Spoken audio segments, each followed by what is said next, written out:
पत्थर के सनम, हमने तुम्हें बॉयकॉट चाइना का खुदा माना, लेकिन तुमने तो हमें धोखा देने के बाद वंदे भारत जैसी पूजनीय ट्रेन के कॉन्ट्रैक्ट चाइना को दे डाला। नमस्कार, आप देख रहे हैं न्यूज़ 24 हरियाणा। मैं हूं आपके साथ स्नेहा तिवारी।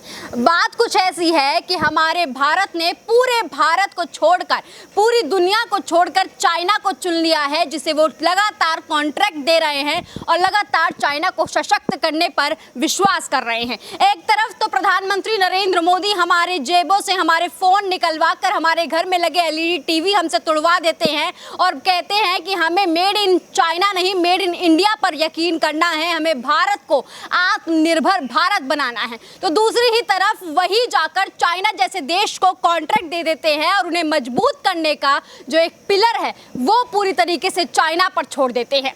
बात तो ये है कि जब वंदे भारत आपकी महत्वाकांक्षा योजना में से एक था, आत्मनिर्भर भारत की एक ब्रांड एम्बेसडर था, तो ऐसी ट्रेन के पहिए का कॉन्ट्रैक्ट आपने चाइना को क्यों दिया? और ये सवाल सिर्फ मेरा नहीं बल्कि हमारे देश के तमाम नागरिकों का है और सवाल लाजमी है, क्योंकि आप ही वो थे जिन्होंने चाइना के ऐप को बैन करा के हमें ये दिखाया कि हमने चाइना को मुंह के बल गिरा दिया है। आप ही वो थे जिसने चाइना को बॉयकॉट चाइना के नारे से लगातार संबोधित किया और साथ ही साथ हमें ये बताया कि हमें चाइना का सामान नहीं बल्कि भारत में बने सामानों का इस्तेमाल करना है। आत्मनिर्भर Bharat, made in India Bharat और भी तमाम योजनाएं ऐसी थी जिसको देख के आपने लोगों के मन में विश्वास जीता, जिसको दिखाकर आपने लोगों का विश्वास जीता और साथ ही साथ ये भी बताया कि अब हमारा भारत आत्मनिर्भर भारत होने जा रहा है। अब हमारा भारत किसी भी देश पर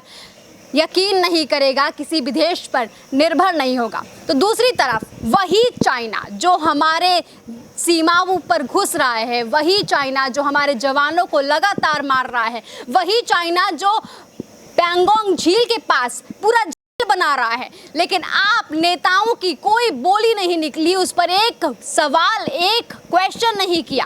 आपने तो एक बयान भी जारी नहीं किया, मीडिया चैनल्स ने उस खबर को दिखाना भी ज़रूरी नहीं समझा। तो उसी चाइना को हम 39,000 पहियों का कॉन्ट्रैक्ट दे देते हैं। 170 करोड़ रुपए का ये ठेका है और ये लगातार चाइना की झोली में जा रहा है। और ऐसा नहीं है कि ये पहली दफ़ा है जब चाइना को इस तरीके का कॉन्ट्रैक्ट दिया गया है। कई लोग बताते हैं, अर्थशास्त्री बताते हैं कि इस तरीके की जाने कितने ही कॉन्ट्रैक्ट दिए गए हैं चाइना को। एक तरफ तो जब सीमाओं पर देश है उसके वजह से आपने बाउंडेशंस भी लगा दी हैं आयात निर्यात पर, दूसरी तरफ से कॉन्ट्रैक्ट नहीं कर सकते, बिजनेस कॉन्ट्रैक्ट नहीं कर सकते। तो ये स्पेशल कंसिडरेशन क्यों है? आखिर सवाल ये भी उठता है। हमारी सीमाओं पर तनाव बढ़ता जा रहा है, नेता खामोश बैठे हैं। छोटे नेता बाइकॉट चाइना और यशस्वी प्रधानमंत्री नरेंद्र मोदी की जय जय जय इसलिए बोल रहे हैं क्योंकि उन्हें लगता है कि हमारा भारत आत्मनिर्भर भारत बन रहा है। लेकिन हम तो आज भी दूसरे देशों पर पूरी तरीके से निर्भर हैं। यहाँ तक कि ये भी बताया जा रहा है कि सिर्फ इस साल के तिमाही में 15.3 का निर्यात बढ़ गया है, वो भी सिर्फ और सिर्फ चाइना के साथ। अब आप सोच लीजिए कि किस तरीके से हम आत्मनिर्भर बन रहे हैं। हमारे देश में बहुत सारी ऐसी कंपनियां हैं जो पहिए का मैन्युफैक्चर करती हैं। रायबरेली की एक कंपनी है जिसको कॉन्ट्रैक्ट देना था, यहाँ तक कि RWF है, वो भी एक कंपनी है जिसे ये कॉन्ट्रैक्ट देना चाहिए था, लेकिन नहीं।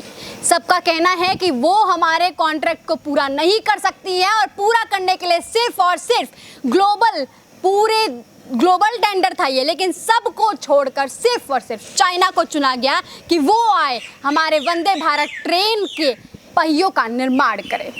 चलती हूँ, नमस्कार, लेकिन एक सवाल आप पर छोड़ कर जाती हूँ, क्या ऐसे आत्मनिर्भर बनेगा भारत?